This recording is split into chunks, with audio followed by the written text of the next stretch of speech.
Halo, perkenalkan nama saya Kenny Dwi Putra dengan NIM 2017-651. Saya di sini sebagai mahasiswa Trisakti School of Management ingin mempresentasikan tentang passion. Pasti banyak di antara kalian yang sudah tahu mengenai apa itu passion. Mungkin saat ini kalian yang sudah mau lulus kuliah sedang bingung. Minatnya apa? Bakatnya apa? Harus gak sih kerja sesuai passion? Nah, maka dari itu, di sini saya akan membahas harus gak sih kita kerja sesuai passion. Sebelum membahas lebih jauh ke arah sana, kita harus tahu passion itu sebenarnya apa. Definisi setiap orang mengenai passion itu berbeda-beda, tapi kalau dari saya sendiri, passion itu merupakan bahasa Inggris yang jika diartikan dalam bahasa Indonesia itu adalah gairah. Jadi menurut saya sendiri, passion itu merupakan gairah yang dimiliki individu dalam melakukan suatu aktivitas tertentu. Passion yang dimiliki setiap orang tentu berbeda-beda satu sama lain, tergantung minat, bakat, dan karakternya seperti apa. Lalu pertanyaannya adalah, apakah passion itu penting? Menurut saya sendiri sangat penting. Kenapa? Karena kita sebagai manusia yang tidak sempurna pasti akan mengalami yang namanya titik jenuh dalam proses kita mencapai tujuan. Ketika kita berada di dalam kondisi tersebut, kita cenderung akan merasa malas, bosan, jenuh, tidak konsisten, dan sebagainya. Untuk itulah kita membutuhkan yang namanya passion agar mendorong rasa semangat, rasa antusias, dan rasa senang dalam diri kita sehingga kita enjoy dalam melakukan aktivitas tersebut dan mampu mempercepat proses kesuksesan kita dalam mencapai tujuan. Nah, terus bagaimana cara kita mencari passion?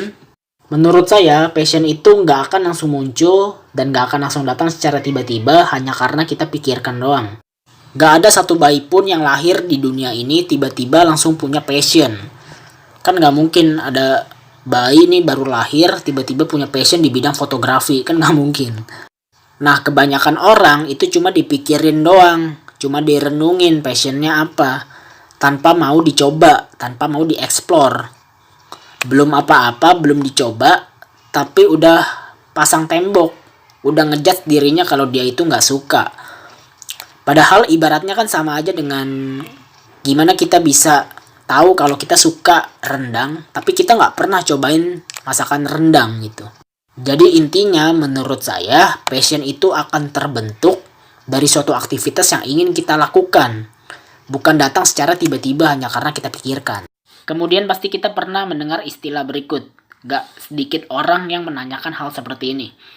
Lebih baik pilih mana antara do what you love atau love what you do? Yang artinya, lebih baik mana antara melakukan apa yang kita cintai atau mencintai apa yang kita lakukan?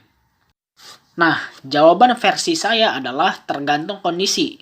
Kenapa? Karena tidak semua orang mampu melakukan apa yang dia sukai. Kenapa? Karena kondisi tiap individu itu berbeda-beda dan tidak bisa disamaratakan. Jadi saya membaginya dalam dua kondisi. Yang pertama adalah kondisi lapar dan yang kedua adalah kondisi kenyang. Kondisi lapar adalah kondisi di mana kita harus bertahan hidup dan berjuang untuk memenuhi kebutuhan atau kewajiban yang harus kita penuhi. Contoh misalkan Bapak Ali nih, punya anak dan istri yang harus dinafkahi. Tapi kondisi keuangan Pak Ali belum stabil, masih punya utang dan cicilan yang besar yang harus dilunasi. Jadi, untuk memberi nafkah dan memenuhi kebutuhan keluarga itu masih sulit. Kalau dihadapkan pada kondisi tersebut, lebih baik Pak Ali ambil setiap kesempatan atau peluang yang ada, walaupun tidak sesuai dengan passion, asalkan potensi penghasilannya mampu memenuhi itu semua. Jadi intinya ketika kita berada di dalam kondisi lapar, lebih baik kita mencintai apa yang kita kerjakan. Karena kita nggak memiliki waktu untuk memikirkan dan melakukan apa yang kita sukai. Sedangkan kondisi kenyang adalah kondisi di mana orang tidak memiliki masalah apapun untuk memenuhi kebutuhan dirinya sendiri maupun orang lain.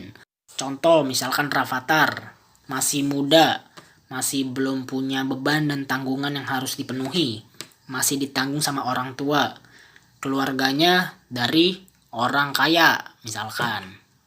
Nah, dalam kondisi tersebut Rafathar itu nggak punya tekanan dan punya banyak waktu untuk melakukan apa yang disukai. Jadi ketika kita berada di dalam kondisi kenyang, kita punya kesempatan lebih banyak untuk melakukan apa yang kita sukai. Do what you love. Jadi mana yang lebih baik antara kedua hal tersebut? Balik lagi, harus disesuaikan dengan kondisi masing-masing. Lalu muncul pertanyaan, apakah bekerja harus sesuai passion?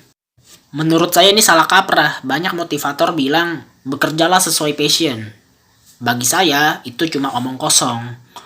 Kenapa? Pertama, balik lagi, kondisi setiap orang berbeda-beda dan tidak bisa digeneralisasikan. Jadi tidak berlaku untuk semua orang. Karena tidak semua orang punya waktu dan kesempatan yang sama untuk bisa melakukan apa yang dia sukai. Kedua, menurut saya tujuannya berbeda. Passion bertujuan untuk mendapatkan kesenangan dan kepuasan, sedangkan bekerja atau berbisnis bertujuan untuk menghasilkan uang.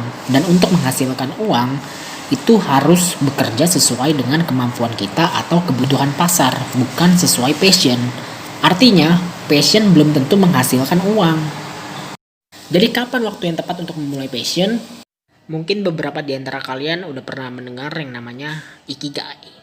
Jadi Ikigai merupakan konsep yang diciptakan oleh orang Jepang bernama Akihiro untuk memaknai nilai kehidupan. Ikigai berasal dari kata Iki dan Gai. Iki artinya kehidupan, Gai artinya nilai. Nah, konsep tersebut banyak dijadikan prinsip oleh masyarakat Jepang pada umumnya untuk memberikan mereka rasa semangat dalam menjalani pekerjaan mereka sehari-hari. Jadi nggak heran kalau etos kerja mereka sangat tinggi dan baik. Nah, mengacu pada konsep tersebut, terdapat 4 kuadran yang dibutuhkan untuk mencapai Ikigai. Salah satunya passion. 3 lainnya adalah vocation, mission, dan profession. Nah, waktu yang tepat untuk memulai passion adalah tergantung kondisi yang sudah dijelaskan sebelumnya. Ketika kondisi kalian lapar, mulailah dari kuadran profession, di mana kita bekerja sesuai dengan kemampuan. Setelah itu kalian harus mencintai apa yang menjadi profesi atau pekerjaan kalian, love what you do, untuk menciptakan passion dalam diri kalian. Nah, sebaliknya, kalau kalian dalam kondisi kenyang, kalian bisa mulai dari what you love, apa yang kamu sukai. Kemudian dari apa yang kalian sukai, kalian bisa mengembangkannya menjadi sebuah kemampuan, sehingga menciptakan yang namanya passion dalam diri kalian. Misalkan kalian suka menggambar, kalian bisa mengasah skill menggambar kalian, lalu menciptakan karya-karya, misalkan seperti lukisan, komik, atau apapun. Nah, dari kemampuan kalian atau karya kalian, kalian bisa mendapatkan penghasilan melalui profesi atau pekerjaan kalian. Dan yang terakhir, kalian bisa mencari manfaat apa yang kalian bisa berikan untuk kebutuhan orang banyak, sehingga mencapai yang namanya Ikigai. Kesimpulan dari seluruh pembahasan yang sudah saya sampaikan melalui topik ini adalah yang pertama, passion itu dibutuhkan untuk membangkitkan kita dari titik jenuh, sehingga kita merasa enjoy, semangat, dan senang untuk melakukan suatu aktivitas dalam mencapai tujuan. Yang kedua, kita harus tahu kapan waktu yang tepat untuk melakukan apa yang kita cintai, dan kapan waktunya untuk mencintai apa yang kita lakukan. Semua itu harus disesuaikan tergantung kondisi masing-masing individu. Terakhir, bekerja sesuai passion menurut saya kurang tepat. Jadi saya lebih suka mengatakannya bekerjalah dengan passion sesuai kemampuan. Karena passion akan timbul seiring berjalannya waktu ketika kita sudah mampu untuk mencintai apa yang menjadi kemampuan kita dan mengerjakannya dengan sepenuh hati.